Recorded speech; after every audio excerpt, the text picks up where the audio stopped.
Bonjour ou bonsoir selon le lieu où vous vous trouvez. Vous êtes les bienvenus à notre série d'enseignements qui a pour thème le pasteur et les ressources financières. C'est un thème très sensible et très important, très essentiel dans la gestion d'une communauté qui se dit chrétienne.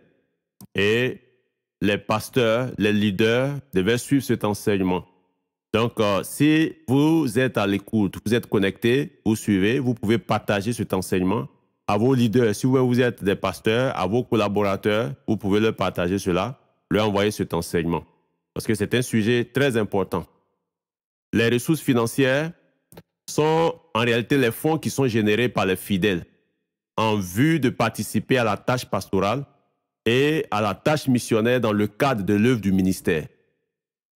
Le pasteur, dans sa politique et sa philosophie financière, doit comprendre qu'il a pour rôle de rentabiliser les ressources financières à des fins économiques et sociales, afin de pouvoir vaquer à tout ce qui l'attend. Lorsqu'on parle de fins économiques et sociales, c'est-à-dire enrichir ses fidèles pour être lui-même riche, que de les appauvrir en s'enrichissant.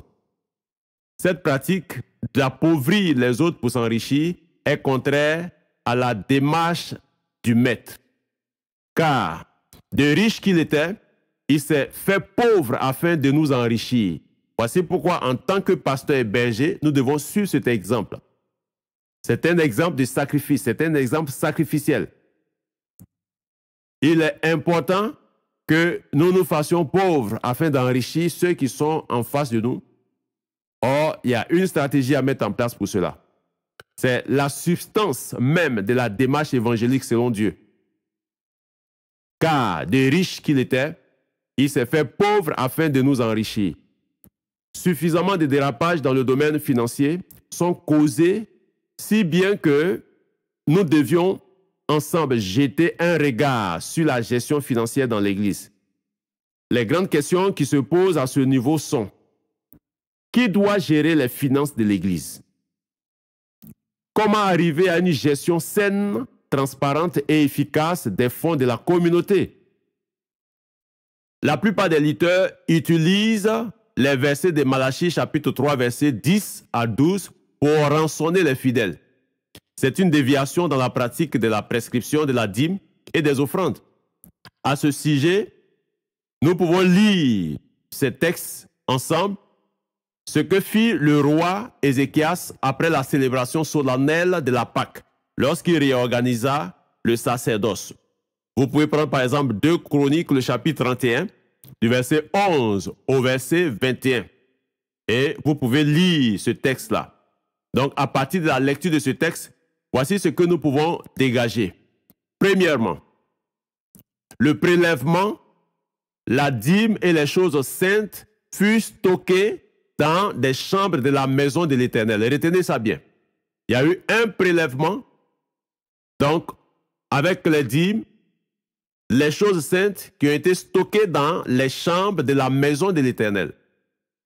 Deuxièmement, une intendance veillait sur ces biens. Donc il y avait une intendance. On parle ici maintenant de gestion. Le roi mit sur pied une inspection.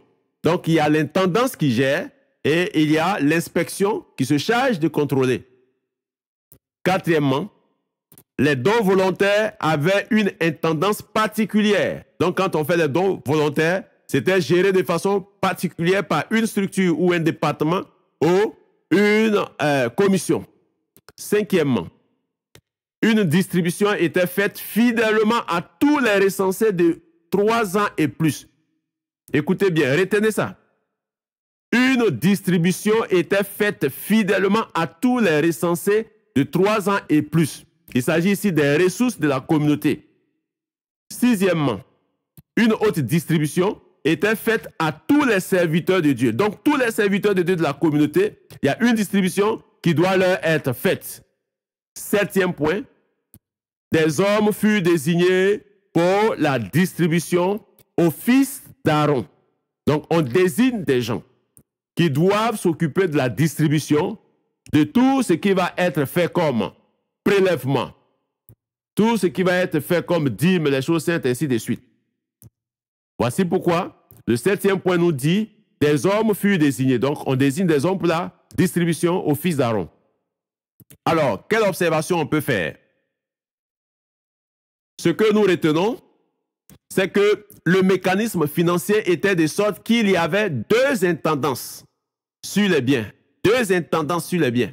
Ce qui suppose une gestion efficace sur laquelle est établie une inspection. Donc, il y a deux intendances qui s'occupent de gérer et il y a une inspection qui est différente de ces deux intendances qui s'occupent de surveiller. On parle d'inspection, donc contrôle. Deuxième observation. Une redistribution des biens non seulement aux hommes de Dieu, mais également à une population recensée. Relisez 2 Chroniques, le chapitre 31, le verset 15. Et ça échappe à beaucoup d'hommes de Dieu, de sorte que ce n'est pas mis en application. Cette deuxième observation que nous faisons dans le texte que nous avons lu, dans 2 Chroniques, le chapitre 31, ainsi de suite.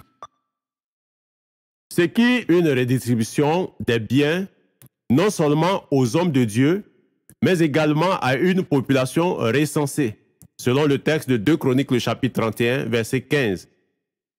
Ce qui repousse l'idée de confiscation des biens que Dieu confie au peuple. C'est en fait l'organisation type de la gestion d'une communauté chrétienne qui apparaît dans le schéma ci-dessous.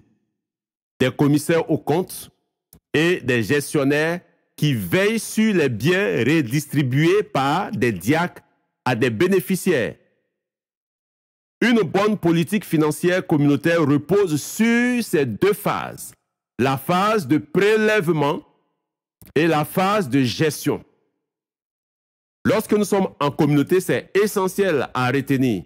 C'est ça, l'intendance et la redistribution. Donc, on parle ici des phases de prélèvement. La phase de prélèvement concerne tout ce qu'il y a comme offrande, dons, dîmes, libéralité, collecte, qui fait rentrer de l'argent. C'est ça la phase de prélèvement. Et il y a ensuite la phase de gestion. Si un bon prélèvement, un bon système de prélèvement est mis en place et qu'une bonne structure de gestion est mise en place, il va sans dire que la communauté peut avoir une maîtrise de la gestion financière, tout ce qui tourne dans le plan financier au niveau de la communauté. Et cela peut aider suffisamment le pasteur. Qu'est-ce qu'une inspection? Qu'est-ce qu'une intendance? Une inspection, c'est l'opération de contrôle qui s'apparente à un audit pratiqué dans la plupart des entreprises et organisations modernes et sérieuses. Lorsque nous avons une entreprise qui est sérieuse, elle se doit d'avoir une inspection qui s'apparente à ce qu'on appelle l'audit. Elle peut être constituée de personnes cooptées au sein de la communauté sur la base des compétences, des rigueurs et des probités. C'est ce qui est appelé le commissariat aux comptes dans les associations qui ne fait jamais partie du bureau. Ça, c'est à préciser. Dans certaines organisations chrétiennes, les gens ne maîtrisant pas comment les choses fonctionnent font en sorte que le commissariat aux comptes soit dans le bureau. Non, le commissariat aux comptes ne fait jamais partie du bureau de peur d'être corrompu par le bureau. Le commissariat aux comptes, c'est une structure, c'est un département qui est chargé du contrôle de la gestion du bureau. Voici pourquoi il ne fait jamais partie du bureau. Rectifiez cela. C'est dire que la notion d'audit ne date pas d'aujourd'hui. C'est une recommandation divine communiquée par Dieu à son peuple. Alors, pourquoi ne pas l'appliquer dans les affaires de l'Église actuelle? Ne soyons pas dans notre façon de voir ou faire plus spirituel que Dieu en prétendant compter sur un pseudo-Saint-Esprit. Et c'est ce que beaucoup de personnes, beaucoup de pasteurs, beaucoup de leaders font. Je compte sur le Saint-Esprit. Et c'est eux qui gèrent tout. Alors qu'une organisation doit être mise en place pour pouvoir s'occuper de cet aspect financier. Quand on regarde le schéma, nous avons un schéma ici que nous proposons conformément à 2 Chroniques, le chapitre 31, verset 11 au verset 21. On a l'inspection qui est au-dessus, c'est-à-dire ce qui s'apparente au commissariat aux comptes. ou à un audit. Et puis en dessous, vous pouvez faire 2 cases dans lesquelles vous mettez à droite intendance 1, à gauche intendance 2.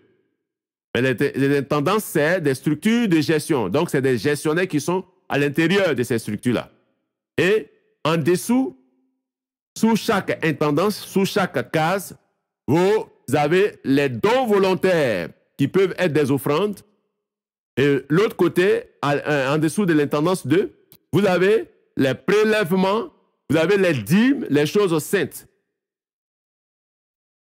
C'est comme si vous mettez à votre gauche les dons volontaires, à votre droite les prélèvements, les dîmes, les choses saintes. Donc, dons volontaires, s'agissant des offrandes. Et en dessous des dons volontaires, à votre gauche, vous avez les hommes qui sont désignés, c'est-à-dire les diacres qui doivent s'occuper de ça.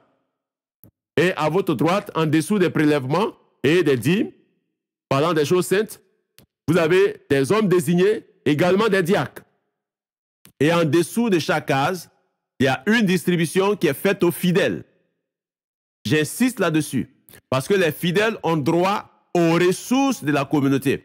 Donc, une distribution faite aux fidèles.